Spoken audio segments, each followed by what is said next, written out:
জয় রাম। রামধনু চ্যানেলে আপনাদের স্বাগত। আশা করি সকলেই ভালো আছেন, ঠাকুরের কৃপায় ভালো থাকবেনও।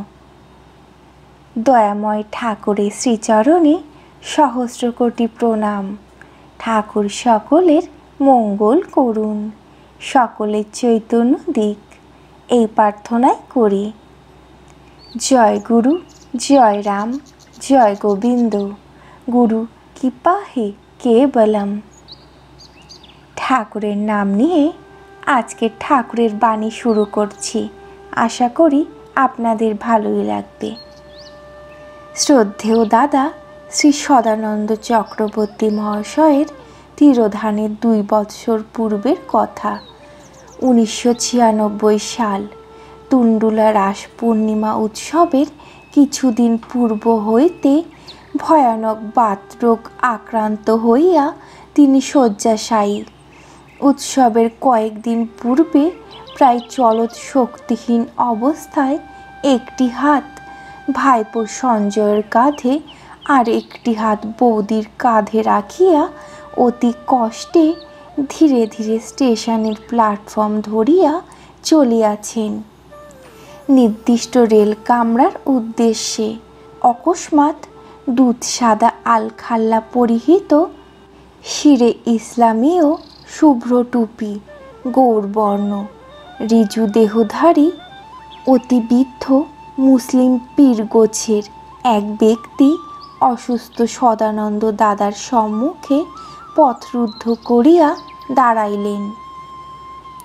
উভয় পার্শ্বে বৌদি এবং সঞ্জয় কিছু বুঝিয়া উঠিবার পূর্বেই তাহারা লক্ষ্য করিলেন সম্মুখে 2 হস্ত প্রসারিত করিয়া মুনাজাতের ভঙ্গিমায় দণ্ডায়মান পীর সাহেবকে সদানন্দ দাদা আল্লাহ রহমান, আল্লাহ রহমান, আল্লাহ রহমান 3 বার বলিয়া তাহার শরীরে সজোরে একটা ফু দিয়া পুনরায় পথ চলিতে শুরু করিলে পীর সাহেব এক পার্শ্বে সরিয়া অদৃশ্য হইয়া গেলেন।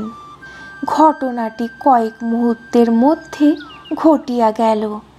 পার্শ্বে থাকিয়া ভাইপো সঞ্জয় দাদার উদ্দেশ্যে বলিয়া উঠিল, জেঠুমণি, এ কি হলো?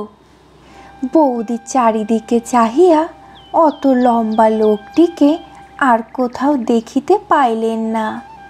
পরে সদানন্দ দাদাকে প্রশ্ন করিয়া জানা গেল, ওই ঘটনার 3 দিন পরে তুণ্ডুলায় তাহার শয়ন কক্ষে ভোরবেলায় ব্রহ্ম মুহূর্তে সূক্ষ্মদেহী ওই পীর সাহেব ক্ষণিকের জন্য পুনরায় সাক্ষাৎ করিয়াছিলেন। কারণ সেদিন তাহার কয়েকটি নির্দেশ জানার ছিল। হাওড়া স্টেশনে তাড়াতাড়িতে সম্ভব হয় নাই। বহুদিন ধরিয়া সূক্ষ্মদেহে পীর সাহেব ঘুরিতেছিলেন নাম পাওয়ার অপেক্ষায়।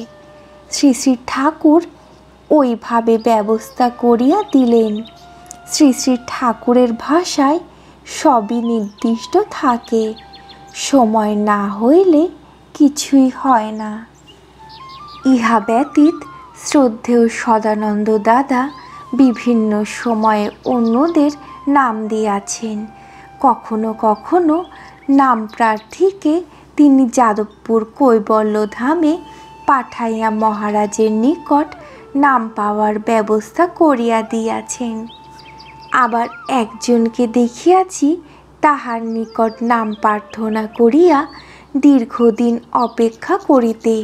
বৌদি ওই ব্যক্তির নাম পাওয়ার বিষয় দাদাকে জিজ্ঞাসা করিলে তিনি বলিয়াছিলেন, কি করব, ওর নাম যে আমার কাছে নেই।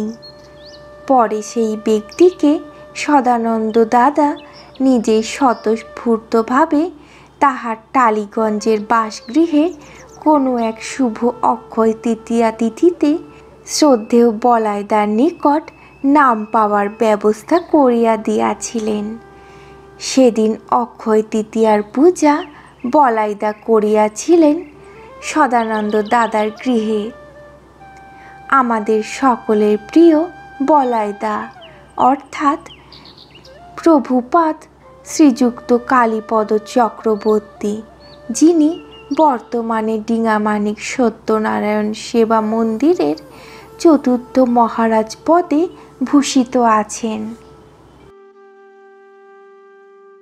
আজকে তাহলে এখানেই শেষ করছি।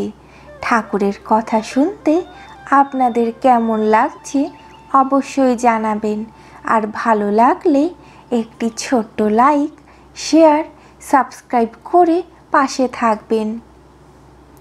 আপনাদের সহযোগিতা আমাদের আগামী দিনে এগিয়ে যেতে সাহায্য করবে।